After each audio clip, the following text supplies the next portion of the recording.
It's just a Yeah, but that's fair enough, eh? Because you could probably so, drop the but I clean also want, Tupac. but I also, yeah, I want to educate these kids. So what, the, like, what, the school of hard knocks is compared to whatever hip hop that's coming out these days. It's like, you know what I mean. But again, it's to each his own. But So I guess I as a don't. DJ though, okay, because what's just super interesting to me too is as a DJ, ultimately you're kind of required to follow the trends, because that's gonna keep you employed. At the end Yeah. of the day, there's shit people is gonna be expecting you to play, so you kind of have to listen to whatever Billboard is gonna be pushing, because that's like a reflection of, I guess, what people are expecting. We'll call it, right? Whereas Hmm. myself, I'm like deep into underground, so I'm finding golden music all over, right? Hmm. And there is like these two realms that are happening now. Um, do you ever like get the opportunity to play in situations where you're able to pull from the underground, or do you get to play Montreal music? I try to find places that I can. I have a lot of Montreal content music. I have a lot of MCs that are friends of mine that that would send me tracks and stuff. The best ones are probably, again, like a lot of the underground events, like maybe like at Lucifer with the Urban Science Crew if I'm an opener, or if I'm opening for a hip hop act at a local show, or if it's at a like really kind of like unknown bar that has no kind of like, with the crowd just being kind of open or whatever, maybe I'll slip in some one or two like local hip hop stuff or Canadian hip hop stuff or whatever, like deep underground, to see if anybody would react, or maybe have that one or two people that be like, "Oh my God, you're playing Mazion, that's dope." You know what I mean? So it's like it kind of varies. I have that in my arsenal of terms of like my musical library, but it has to be kind of like deep for me to play those things depending on where I'm DJing. So Because yeah, I started as I talked to a lot of people, right? One of the things as a rapper, I go is how the hell do I get a DJ to play my shit, right? Like that's a big question. Now I'm like, wait a second, I have to actually think about this in a couple of months. I got some shit DJs might want to play. Um, so it's like, what do you do then to get like in general? How do we get this point where DJs feel more inclined to play local music, and how do we even create a point where venues want that to happen too? Like the people hiring you, how do we like I guess create that synergist relationship between all of us in your opinion? oh man, well, the let's say you're dealing with a promoter or a bar owner, venue owner. I would stay away from like big time venues. I would try to go like really deep underground venues or bars with stages. I think maybe the best example I could think of is like Turbo Haas on Saint Denis, because they got bands that play there, and I have a friend of mine who's doing like Wednesday nights there with his group, hip hop act. Uh, Shout out to Grown MTL. So you gotta have to find something that's really deep. You gotta talk to the owner, promoter to kind of pitch your idea if they're down with it, and then you gotta talk logistics and money stuff to see if that's always an issue. And then once that's covered, then let's say you talk to your DJ. Like, to be honest, you could get any DJ you want in a sense, well, depending on what you want to do in terms of your act. If you just want a DJ to just play tracks and then whatever and put a smiley face while he's pressing play, cool. I've seen enough DJs that would just do that, have the little controller and stuff like that.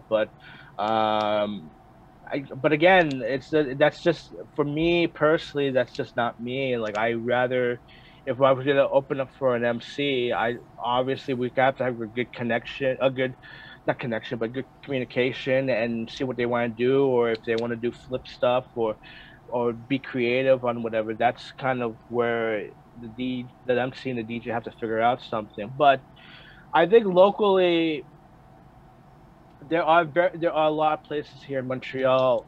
Well, I'm only saying that pre-pandemic. I don't know how it is now, depending Right. on how we going move forward.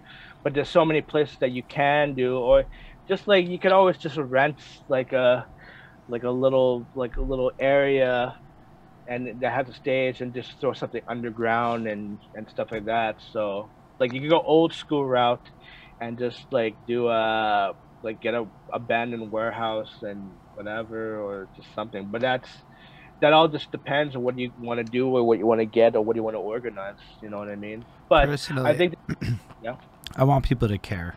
I don't. yeah, For me, it's less about like what I want, right? Because yeah, I think a lot of people have wanted a lot of things, and in my opinion, the scene, at least in the Anglo Montreal hip hop side, is not in the healthiest place in the city.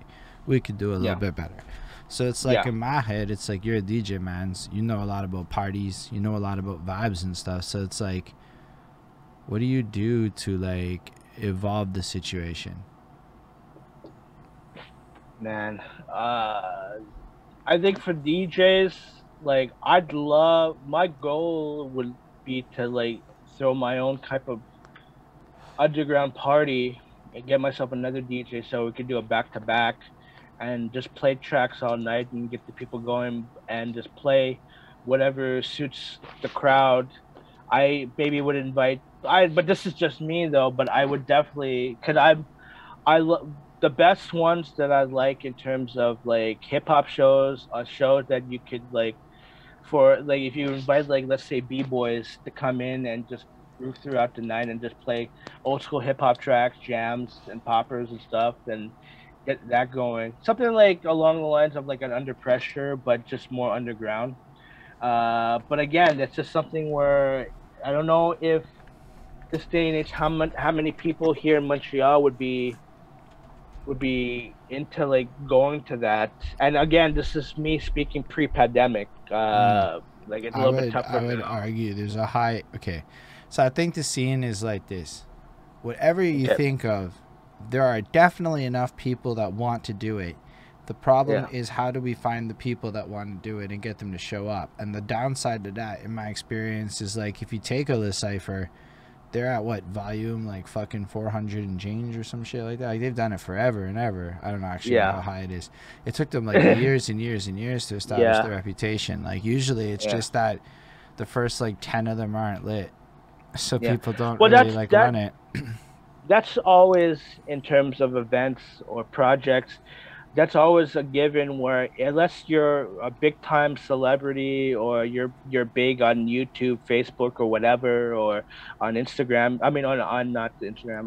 Well yeah, Instagram, but even nowadays like TikTok, unless you have a like a name, you won't get you'll get people to support you, maybe your friends and family or whatever. But yeah, it is a slow build before you become synonymously well known in terms of whatever events.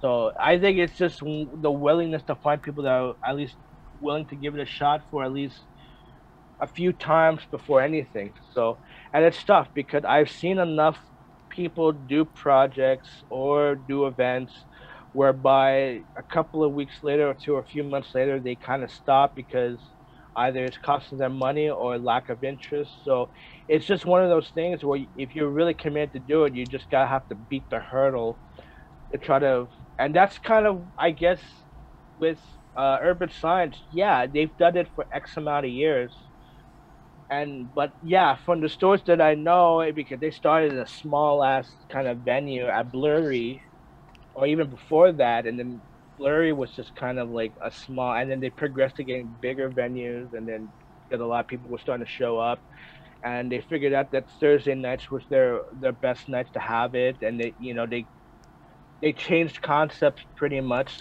so to what they like now. So it's just with any artist, it's like if you're gonna commit to it, at least give it a shot to try to just get the things going. Like for us DJs, it's like if we get nights to do whatever, like I know I've been booked on like for certain nights at a place and it would be dead because they just opened up or it's just a new event and stuff and hardly anybody would come and then it would just have to like you would have to slowly build to it. So it's a tough task, especially a lot of local artists that want to do and commit to something like that, you know?